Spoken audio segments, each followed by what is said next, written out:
My number one rule since high school has been no lovemaking before the third date, and I broke that rule with a handicapped guy, and now my best friend is pissed and grossed out because she thinks I have some weird kind of type. So I am 28, and my childhood best friend who we'll call Jess is also 28. To put it simply, I don't think I'm any kind of prude, I just don't really feel comfortable with casual lovemaking, never have. My best friend knows this and has teased me about it lightly in the past. She's been in a long-term relationship for the last 3 years, I've mostly been single while working on my degree and starting my career. Jess lives in another state with her boyfriend, so we don't hang out much anymore. So about a month ago I had a first date with a guy I'd been talking to for a bit, thought it was going places, but he gave a weird vibe on the date and I cut and ran early. On my way home I stopped at a local pub, figured I'd have a drink to unwind and people watched till it wore off. Tipsy driving is still drunk driving in my opinion. I get there and it's pretty packed, Friday night and all, and there was no seating room at the bar. Took my drink and looked around. Most of the restaurant side of the pub was someone's birthday party, but there was a small table with a seat open off to the side, with a guy reading a book there. So I say screw it, I'm a social person and what's the worst thing that happens? He says no. So I ask if I can sit there for a bit, I promise we don't have to talk or anything. At this point I feel like I've messed up because this guy up close is the hottest man I have ever seen. But he just smiled at me and gave an enthusiastic sure. A few minutes later of me sipping in silence and he says I don't mind talking, if you want to. Yeah I want to, are you kidding me right now? We talk for a bit and it turns out Mike is 29, just finished his master's degree in some kind of computer learning field, I program computers to program computers, and he's living on his own for the first time. He apparently stops by the pub after work because he's right around the corner, and he's not used to the silence yet after living so long with a half-dozen siblings. We talked for a good 2 hours, about everything from dating, which he said he's basically given up on, to hobbies and tastes, and we have a near total eclipse of a Venn diagram on this stuff. I eventually sort of blurted out that I don't know why he'd give up on dating, this is the closest thing I've had to a good date in forever. Shooting my shot obliquely here lol, he gets kind of an odd look on his face and says tell you what, I have to go to the bathroom, but when I come back I'll ask you out for real. Weird, but okay? Then it all clicks, because he doesn't get up to walk away, he just rolls. In his wheelchair. And I'm thinking oh my god he wanted to give me a chance to back out of this without making it awkward, how cute can this guy be? He grinned like crazy when he got back and saw I was still there, and I basically tripped over myself saying something to the effect of, so I'm free all weekend, what do you have in mind? Another hour later, we've got plans for Saturday, and he told me he has a neuromuscular disorder I can't remember the name of, my degree isn't in STEM lol, so his legs work, but the signals from his brain get misinterpreted so he doesn't have the balance or coordination for walking or standing. The pub starts switching over to the younger and rowdier crowd and he asks if I'd like to go back to his place for coffee to continue our conversation. As you have probably long since realized, I did not get any coffee or conversation till the next morning. I have zero regrets. We've been dating since and I know it's still early but I really feel like this might be the one. Onward to yesterday afternoon, my friend Jess, remember Jess? Is in town, and we go out for coffee to catch up on things. I'm gushing about Mike, but when I get to how we met she just sort of got weird and edgy. I don't remember any exact words but she essentially said that I must have a fetish for the handicapped since I broke my number one rule and it's the best physical relationship I've ever been in. Like it's good for me because he uses a wheelchair, not because the guy puts in effort in bed? She said I've changed as a person and left without even saying goodbye. 15 years of friendship and I've never seen her like that. So here I am, asking the most objective people online, haha, if I'm a jerk or weird for being super attracted to a guy who uses a wheelchair and basically putting out immediately. Update 2 days later, my first ever update. Yay. So if you were hoping for some terrible drama, I hate to break it to you that I don't roll like that. No pun intended. So I do have an update on Jess and stuff finally makes perfect sense. And I have a slightly NSFW but funny story about Mike, because this guy is just the best, y'all. Okay, so first, I finally messaged Jess yesterday and said basically I'm still hurt by what you said, but after 15 years of friendship I'd never forgive myself I didn't at least ask why you snapped at me like that.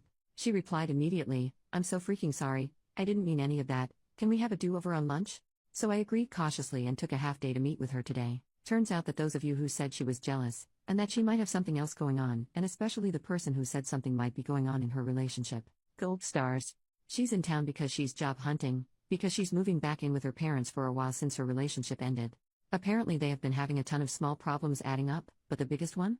Lovemaking. The guy she's been with was apparently never great but it's gotten to the point where he makes no effort at all for her to enjoy herself, and then gets pissed when she isn't in the mood. She tried talking with him about it, making suggestions but he told her recently that it's emasculating being given love-making advice by a woman. The straw that broke the metaphorical camel's back, however, was that her boyfriend has always had a thing for Asian women. She's Caucasian, but she does have long black hair. After weeks of fighting over their intimate life, he suggested that they spice things up. By her dressing in a kimono and pretending to be Asian. She lost it on him and is absolutely disgusted by the racist preferences and ended it right then. So she had all of this bottled up and was hoping to talk to me and finally be able to put it down. And I missed every hint that she had something big to discuss because I was gushing about Mike. So to her it felt like I was just twisting the knife by bragging about how great our love-making was. She snapped, and somewhere between what I was saying and what she wanted to talk about some wires got crossed and she said something incredibly dumb. She left without saying goodbye because she was mortified and ashamed as well as irrationally mad at me. Something to know about Jess: she's an awful liar and she and I were the co-founders of our high school's Foot and Mouth Society, so I do believe her. I told her I forgive her and I'm sorry I didn't realize she wanted to talk about something bothering her, and she said I was too stupidly nice and have nothing to apologize for, so I think we'll be okay. For the time being I'm not ready for her and Mike to meet, because I don't want to make things feel worse, and she agrees. But she's really happy for me. Hopefully this is just a funny story we can look back on someday. So, onto how Mike almost killed me, lol. Last night we were talking about the Reddit post and he gets this funny expression that I'm starting to recognize. And he goes, "How do we know you don't have a fetish if we haven't at least tried it in the chair?" And I'm like, "Are you serious, lol?" He said he's never attempted it, because, cue tears, he's never felt so comfortable with a partner before. Well, his chair has what is essentially like a parking brake thing. Or it should. It's unfortunately broken and apparently getting them fixed is an expensive pain in the butt. He doesn't use it that often so he hasn't made it a priority. And there's this thing called Newton's third law. You know how every action has an equal and opposite reaction? As it happens, when you're trying to, get the motion of the ocean going, in a chair with wheels that aren't locked, there's a sort of counter motion that starts and messes it all up. So we were going nowhere fast except for inching along the floor in his bedroom. And laughing at the silliness, which isn't helping. Eventually he just stops and says maybe we can get some of those wooden block things they use to keep little planes from rolling away, like in Indiana Jones, you know? I absolutely lost it. Like laughing so hard I'm in tears. He's giggling half at the situation and half at my reaction, and everything just keeps setting me off again. Finally I get it under control, doing some deep breathing exercises and stuff, and I look at him again. And he pulls the straightest face he can, and says, "For the love of God, golly. This sure is uncomfortable. Folks, if I had asthma I would have died right there." I laughed so hard I think I pulled a rib. Like wheezing and not even laughing anymore so much as weeping and making this awful hey noise when I could catch my breath. While he's laughing and rubbing my back and saying he's sorry, he couldn't resist. So yeah, confirmed, no fetish here, and this magnificent bastard's comedic timing might actually kill me. I doubt I'll update again, because there's really nothing I can see needing to share given everything sort of worked out.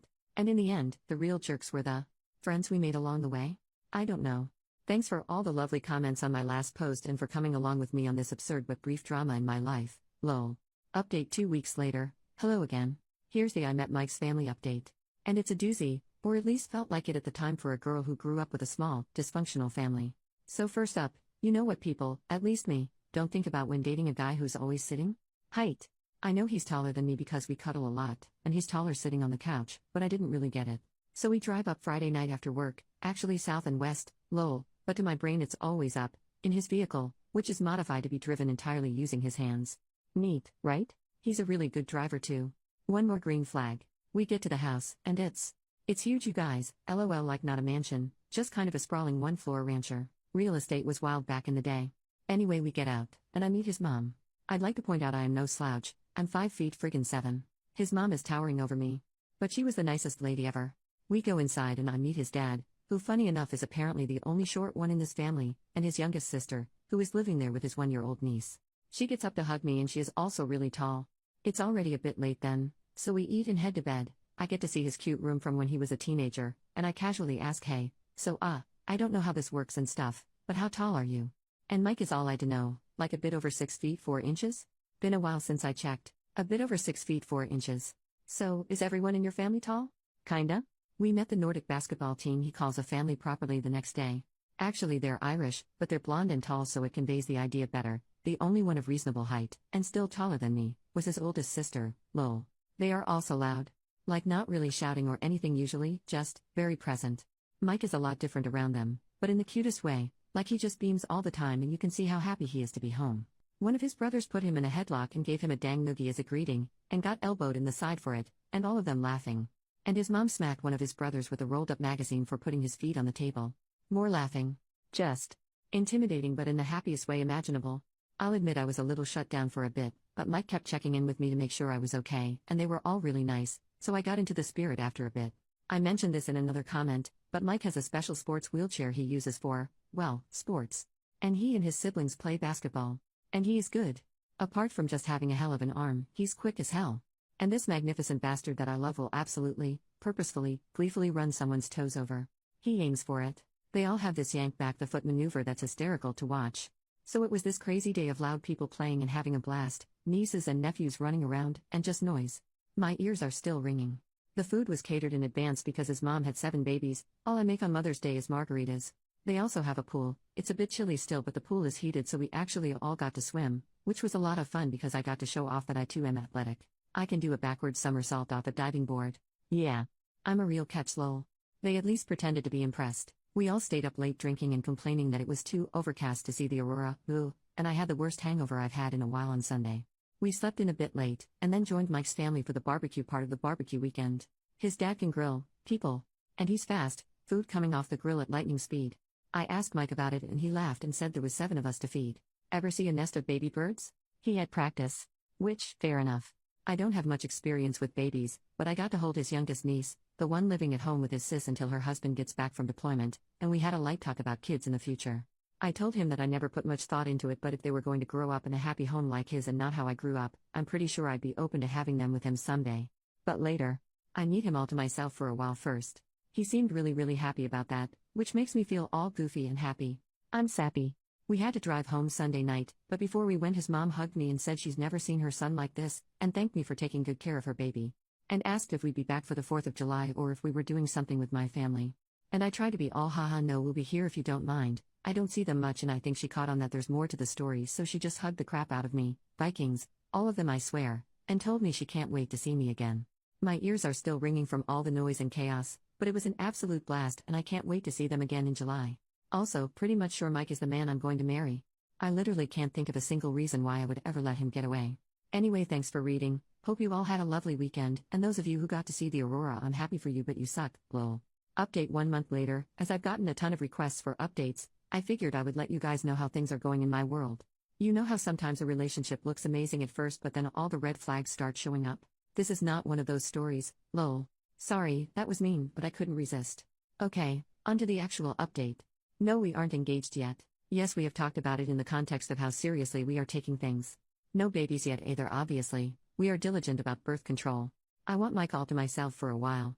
So, the 4th of July visit to his family's house was pretty awesome. After getting to know everyone last time, I had better expectations of what I was going into, and I've talked with my therapist about the whole play fighting makes me anxious because in my childhood home it wasn't playing thing. I don't want them to ever curb how they act to cater to me, and instead I guess I'll consider it immersion therapy. I think Mike mentioned it anyway because I didn't see much of it this time, though there were cheerful threats of doom labda which I didn't mind at all. His mom is amazing, I'd like to point out, even if she moms so hard it makes me weepy. So, background info, I have a really common sounding name spelled really uncommonly. Think Danielle or Jessica. Because in addition to everything else my parents decided to be creative when they named me. So, although I do sort of like my name, that meant I was that kid who never saw their name personalized on anything. Mike's family, on the other hand, had like a million kids and they all got traditional names, so personalized stuff was huge for them. It kept them from fighting over stuff, I guess. One of the things in their house, because they have a pool, is that each of the kids, adults now, has their own personalized beach towel that lives at the house. So we get to their place and it's been a hot drive there, so right after we get in Mike suggests I go to his room to get changed into a swimsuit so we can have a dip in the pool. I'm thinking that sounds perfect, right? Some of you may already know where this is going. I get to his room and there is a towel on the bed. In my favorite color. With my stupid spelled name embroidered into it. So here I am crying over a goddamn towel and he's in the doorway watching and grinning like he just pranked me or something. Turns out it was her idea, but she checked with Mike to make sure it was spelled right. So now I have a towel for when we visit because apparently I'm welcome. If I sound cranky it's just because I'm better at self-depreciation than I'm expressing emotions in a direct way. I really am blown away and touched by how much these people have welcomed me. Mike has already sort of learned to decode the way I talk and joke, which is nice, but the first time he gently said that's not humor, that's just putting yourself down, babe. I definitely wanted to go hide under the table. He doesn't let me be mean to me. That's a thing good partners do, I guess? I wouldn't know. Again, yes, I am in therapy, I am working on myself. It's not his responsibility to put me back together, it's just something he does naturally. I literally told him one night that I was sorry I'm kind of broken, and he snorted and said at least you can walk in the most disgusted voice ever and made me laugh. I digress. So the food was once again amazing, and I kept my promise to teach his mom how to make my cinnamon bun bread pudding, so I felt like I contributed. I learned to play Yahtzee, and as it turns out I am very good at it. They do a lot of board games things at night when everyone is staying for the week. These people have a lot of board games. And puzzles. Whole damn storage closet of the things. They also drink like freaking fish and can hold it, so I am learning to pace myself. Mike doesn't drink much when we aren't there, so I'm not worried that it's a red flag. Only red flag of his that I've found was a Red Sox pennant in his room. Now I realize I might be talking him up a lot, but he isn't perfect. He snores, he has a habit of arguing with people on the TV when they make stupid decisions, he sometimes starts talking about things I don't understand and just goes and goes until he realizes he lost me like 15 minutes ago, and he is fastidiously tidy, which makes me feel guilty because I have bad habits to lose. I'm not used to clutter means I can't move through an area, but I'm really trying. I barely spend any time at my own place anymore, and we're definitely looking to move in together sooner than later. Yeah, so, not that much of an update, no one burned themselves on a firework or anything super exciting, I'm just in an ongoing relationship with a great guy who has a great family and things continue to look up for us. We head home tonight so we can spend some alone time Sunday. Hope everyone else had a safe and happy holiday. New update another month later, this is not an exciting update. Not engaged. No babies on the way, not even freakishly tall ones like some of you are hexing me with. But, Jess finally met Mike. Sorry. I'm not sorry. I feel compelled to open with a joke and I don't know why. Jess and I have this friend, who I will call Meg and not Tallulah despite both Jess and Mike thinking it would be hilarious. Meg was planning to have a birthday party, the Big 3-0, and she and Jess are close, and both presently single. They chose a local bar with outside seating, and Jess did a wait, let's check their accessibility because I have been nagging her for the last month. And lol and be fucking hold after calling the place, they didn't have a ramp for the balcony and outside seating area. As I have been told, Jess said nope, I am meeting Mike, and so they found another place that's a damn hike from everyone.